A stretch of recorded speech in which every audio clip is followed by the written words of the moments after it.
c'est 0. La deuxième suite, dans le premier terme, c'est 0. Le deuxième terme, c'est 1. Le terme en R moins 1, c'est 0. Et ainsi de suite, jusqu'à la suite, dans le premier terme, 0. Le deuxième terme, 0. Donc, et le dernier terme, c'est 1. Alors, la difficulté dans la définition de ces suites, donc on a R suite, par exemple, dans le premier exemple, les suites récurrentes linéaires d'ordre 2 sont engendrées par deux suites. Donc, on a noté la première suite par xn, yn. Pardon. Donc, la première suite notée par xn, yn. Dans le deuxième exemple, l'espace des suites récurrentes linéaires d'ordre 3 est engendré par trois suites. On a noté donc ces trois suites par xn, yn, zn. Alors maintenant, le problème, on a R suite. Donc, comment on va noter donc ces R suite? Donc, je peux utiliser une indexation supérieure. Donc, la première suite, je vais la noter par U, voilà, puissance 1, N. La deuxième suite, IN2, N. Voilà, jusqu'à la suite de rang R, donc noté par INR. Donc je considère donc ces trois, ou bien ces R suite de E. Alors, pour définir donc ces suites, donc il suffit de définir donc les R premiers termes. Alors, pour la première suite, donc, on a dit qu'on va considérer la suite définie par son premier terme, c'est 1.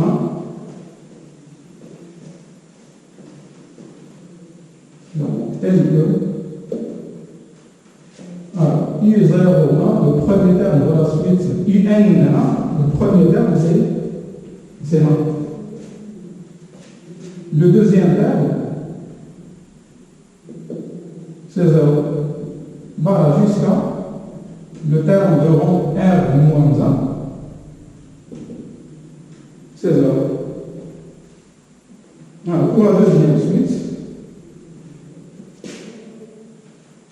donc UN, ou bien U2, 0. Le premier terme de la suite, c'est 0.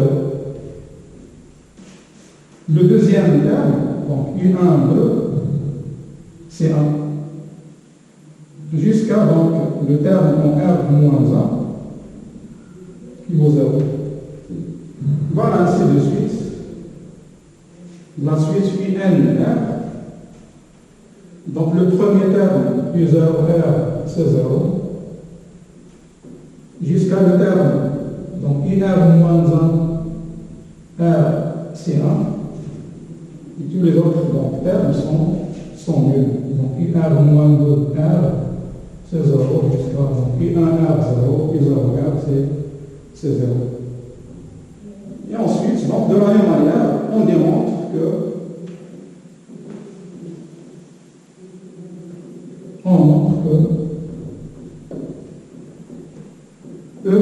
l'espace des suites récurrentes linéaires d'ordre R, c'est l'espace engendré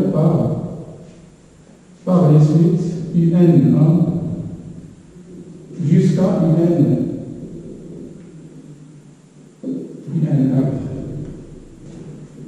Donc, ces R suites forment une famille génératrice de E.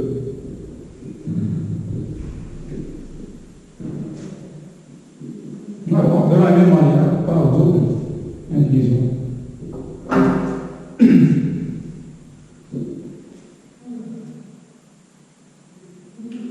Alors, on passe maintenant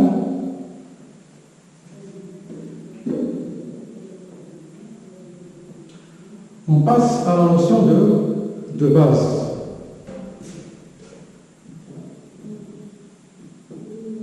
Et à la notion de la dimension. Alors, je vous rappelle donc une base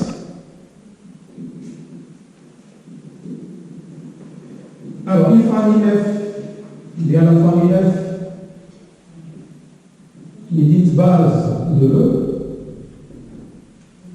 Donc par définition, donc, une base c'est une famille qui est à la fois libre et génératrice. Donc par définition, F libre et génératrice. C'est équivalent à dire que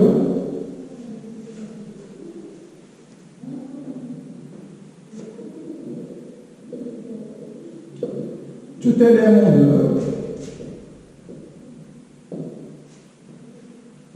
puisque c'est une famille génératrice, donc tout élément de l'espace E s'écrit comme combinaison linéaire des éléments de la famille F. Donc, quel que soit X appartient à E, il existe alpha 1 appartenant à K, tel que X s'écrit comme combinaison linéaire des éléments de la famille F, qui sont X1, X2, Xn. Alors, le caractère libre, la famille F est libre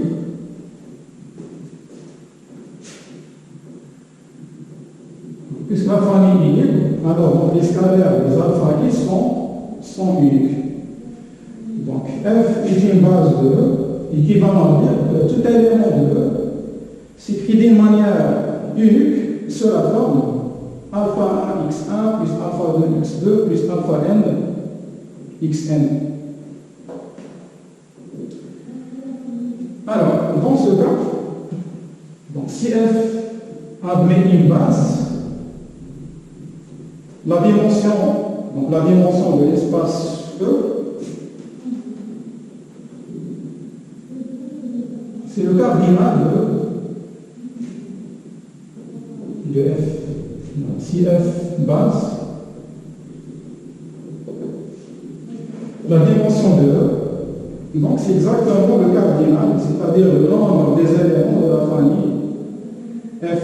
Donc, on a dit que ce cardinal, bien sûr, tout espace non nul, il admet une infinité de bases. Mais toutes ces bases, elles ont même un cardinal. Donc le cardinal de la base ne dépend pas des choix de la base. Toutes les bases ont même un cardinal. Alors ce cardinal commun, donc, s'appelle la dimension de E.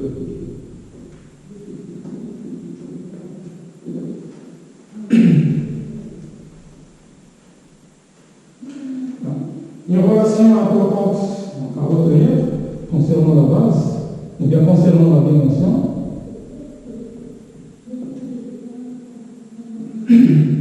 c'est que la dimension, si E est un espace vectoriel de dimension finie,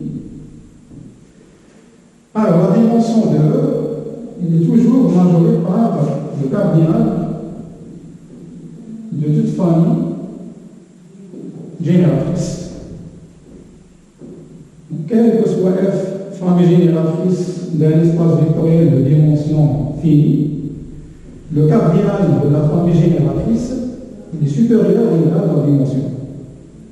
Et la dimension est minorée par le cardinal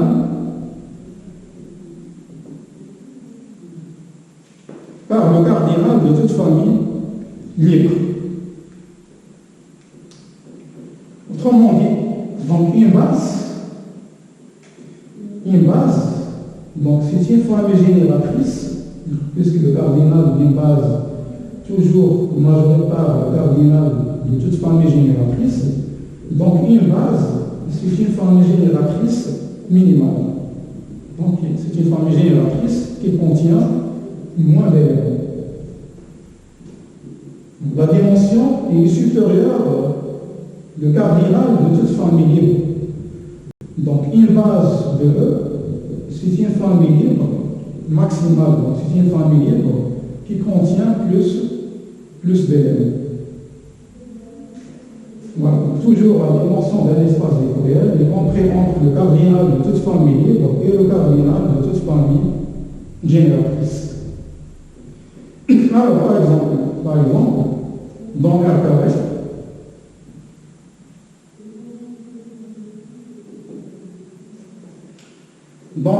par exemple, si je considère la famille F, la famille F1,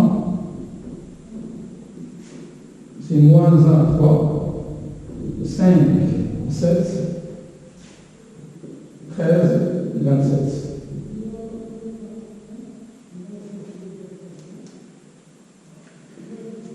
Alors, puisqu'on sait que la dimension de R carré, c'est 2. La famille F1, il contient 3 éléments. Et puisque la dimension de R carré, c'est 2, et on sait que la dimension est toujours supérieure au cardinal de toute famille libre, donc on peut dire directement que la famille F1 est une famille libre, ou bien est une famille libre, pardon. Donc F1, puisque le cardinal de F1 est supérieur strictement à la dimension de R carré, alors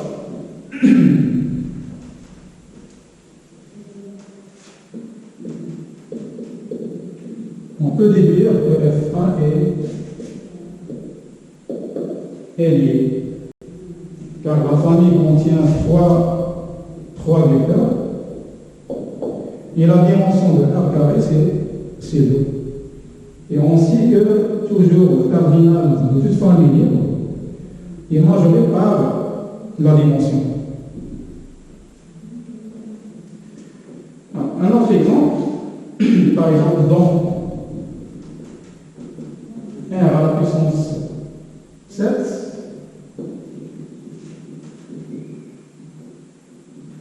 si je considère la famille F2,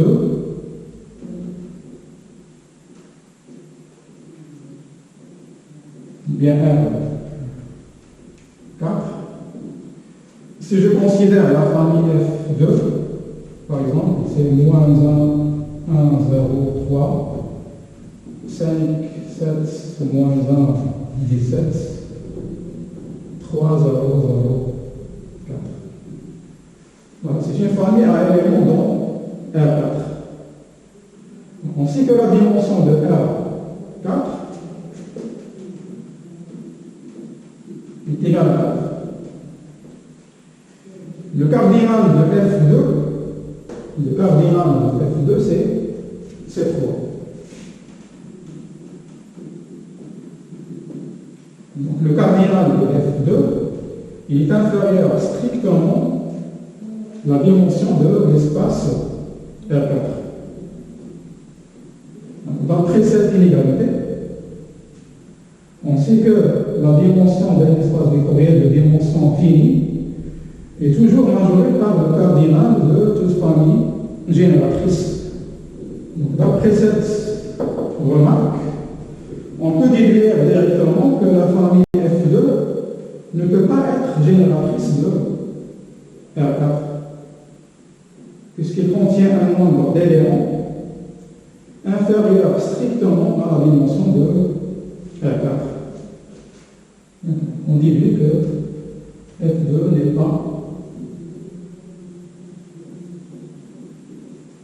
pas génératrice.